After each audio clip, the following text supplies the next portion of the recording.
കുത്തി കളിച്ചിരിക്കാൻ നിനക്ക് പഠിക്കാനൊന്നുമില്ല. സ്കൂളിൽ ഇപ്പൊ തുറന്നിട്ടുള്ളല്ലോ, ഇപ്പൊ തന്നെ പഠിച്ചതിന് വലിയ നിർബന്ധമൊന്നുമില്ലല്ലോ.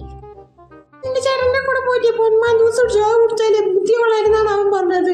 പഠിക്കാനൊക്കെ നല്ല ബുദ്ധി ഉണ്ടാവും ഇത്രേ, അങ്ങോട്ടല്ല അവൻ കുടിക്കാൻ പോടും. നീ വേണമെങ്കിലും കുടിക്കാൻ വെക്കൂ. പൊന്മാൻ ജ്യൂസോ? അല്ല, ഈ പൊന്മാൻ ജ്യൂസിന്റെ കട എവിടെയാണ്? കട 100 മീറ്റർ ഇങ്ങോട്ട് തൊട്ടപ്പുറത്തെ സൈഡിലെന്നാണ് അവൻ പറഞ്ഞത്. സുരേഷ് ഏട്ടന്റെ കട അവിടെ അപ്പുറത്ത്. ബാറല്ലേ? ആ ബാറിലിപ്പോ കുട്ടികൾക്ക് പഠിക്കാൻ, കുട്ടികൾക്ക് ആരോഗ്യത്തിലുള്ളതൊക്കെ ഇപ്പൊ ഉണ്ടാവുമല്ലോ.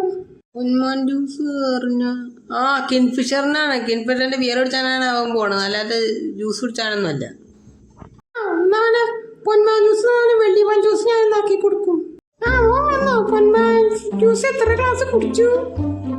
അത് ഒരു കുപ്പിയൊക്കെ കുടിച്ചാൽ മതി. കാരണം ഒരാഴ്ച ഒരു കുപ്പി കുടിച്ചാൽ പിന്നെ ഇനി സ്കൂൾ പോകുമ്പോൾ പഠിക്കാനൊക്കെ നല്ല ബുദ്ധിയൊക്കെ കിട്ടുമല്ലോ. കൂട്ടുകാരൻ ഉണ്ടായിരുന്നില്ല, അവർക്ക് ഇതൊന്നും ഞാൻ പറഞ്ഞെടുത്തില്ല, അല്ലെങ്കിൽ അവര് പഠിച്ച് മുന്നേറി പോയാലോ. അങ്ങനെ വേണം മോനൊക്കെ അവരെയൊക്കെ മുന്നത്തിൽ ഫ്രണ്ടിലേക്ക് നിന്നേ. എന്തിനാ എന്റെ മോനൊക്കെ ഇപ്പൊ തല്ലിയത്?